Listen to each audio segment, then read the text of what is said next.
Hello there. Welcome back. So today I've got an issue with the Econoline. The old Super Duty has a vacuum AC leak, essentially. And basically what that is, and perhaps why you're at this video in the first place, is the default for a vacuum loss is defrost, stuck. Oh, even if you don't know what I'm talking about, essentially what's going on is, let's say I put it on vent, right? Crank it on. Nothing's coming out of my vents here. It's only coming out of my defrosters. No matter what I do, you can hear it clicking, but it just doesn't have the vacuum suction in order to switch it over to the vent. That's my primitive knowledge of what's going on. So there is a fix for that. Here is the solution. For $42, including shipping, the guys over there at Vantage Optics, they have designed this cool little mechanism that essentially bypasses your OEM reservoir. And all you're gonna need is a 10mm nut driver or socket, and you're gonna need an extension for that socket if you use it. You get your 10mm, and then you're just gonna need a little elbow grease. Actually, that's not true. You're gonna need some snips as well, so you can cut that OEM line and then splice it in with that one. So I'll show you where that is and how to go about it. Here we have the port that we're looking for. Let me turn the flash on for you. All right, so this is the line we're looking at right here, this black one. Don't worry about this white one, we're looking about that black one. Now, if you can see, zoom in there, that little grommet right back up in here, that's where we're gonna cut on this side here, and then we're gonna use that hole to run our new line through the firewall and up to the factory line. So we'll go ahead and pull that out. So this just comes out like this. Just gonna go ahead and pull that. Okay, there we go. If you can see that, so I pulled that out.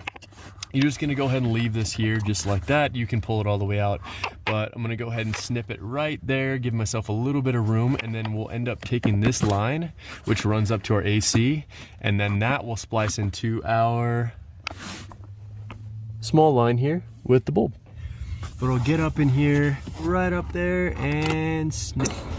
Just like that. So you can see now, this is disconnected, and you're gonna run that new line up and through, and then this one at a later stage, and take this guy, and we will go ahead and attach that to the new line, but I'll show you that if that makes more sense later.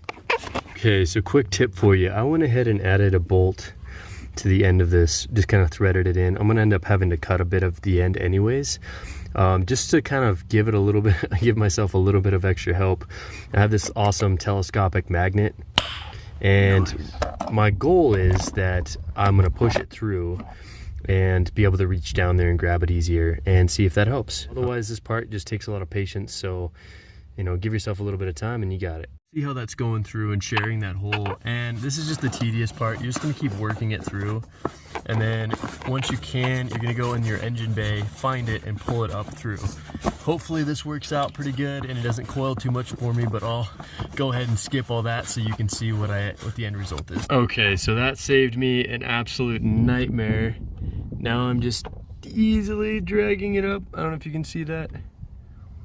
Till I can grab it. Let me put the phone down for a second. Okay, so we're back. I actually ended up taking my sweet tool here and running it back down underneath and popping it up. I just wanted to keep it cleaner and keep it out of the way, so I ran it back under here. And then this is the next step. What we're gonna do is we're gonna pop this piece off, which this is that line that we cut earlier. So I'm gonna go ahead and do that, and I'll be right back. Now I'm gonna take my snips, go ahead and give myself a little bit extra here, pull it through, and we're gonna go ahead and cut it there. Bam, bam. And then we just go ahead and plug that back in. Cool. All right, let's go back inside and finish the install. Here's that little line we cut earlier. We're gonna go ahead and take that and then connect it with this one, this small one, from the bulb itself. And then once we get those two connected, we'll go ahead and connect it up on that spare bolt right there. And that's where that little 10mm nut comes in. Forgive the hands being in the way. I'll try to make this obvious if I can. So I'm gonna use a little bit of chapstick That chapstick's just gonna kind of lube up this edge here, give it a little bit better chance to slide on here. Oh yeah. And then we're just gonna take these two and connect them. Kind of gotta work it in a circle. Once it's connected, then you just want to keep pushing it on as far as you can go. So I got it on about 3/4 of an inch there. Maybe go a little farther, just for good measure. Cool. So now on to the reinstallation.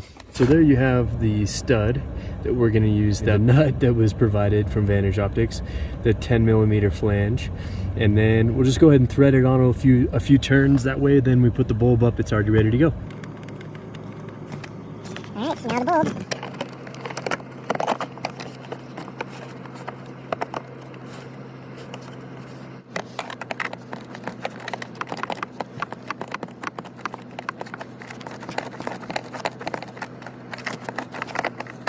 Okay, so one more quick walk around. That's what it should look like.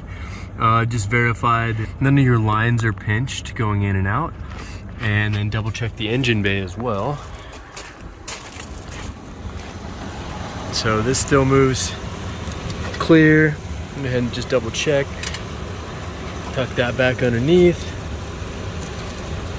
It's nice and secure. Awesome. This is nice and secure. I suppose I could come back and tape that up a little bit better, but so far that feels like that's not going anywhere. This you don't really have to do anything with. I think, yeah, you can just leave it there. I guess if you want to use it later, it's there if you need it. So yeah, let's go test. All right, moment of truth here. I'm gonna go ahead, I put the little paper in there so you could see. Here we go. I'm gonna go ahead and leave it on high. And then, actually I'll put it on low first. That way I can show you the different intensities here. And then, all right, so gonna put it on vent. You guys ready? 1, 2, 3. What's it doing? Stupid fat hobbit. Underwhelming. There we go. Hey, let's go. I think it took a second to bleed. All right, and let's try AC. Ah, look at that. Here we are, we're back. We're back. Gosh, $1,200 from Ford. You know, 20 minutes and $40 with the part and shipping later. It's done. Sure, it wasn't quite as smooth as I wanted, but we figured it out. Look at YouTube, look at forums. I mean, found this video valuable, stick around for another one. I'm gonna try to keep putting one up at least here and there. And I believe it was Napoleon Hill who said, it takes half your life to realize that life is a do-it-yourself project. Well, let's not get too deep here. We just fixed a vacuum reservoir on a Ford van. Nonetheless, that's all I got for you. Take care of yourself, put yourself first, and remember, you are valuable. Later.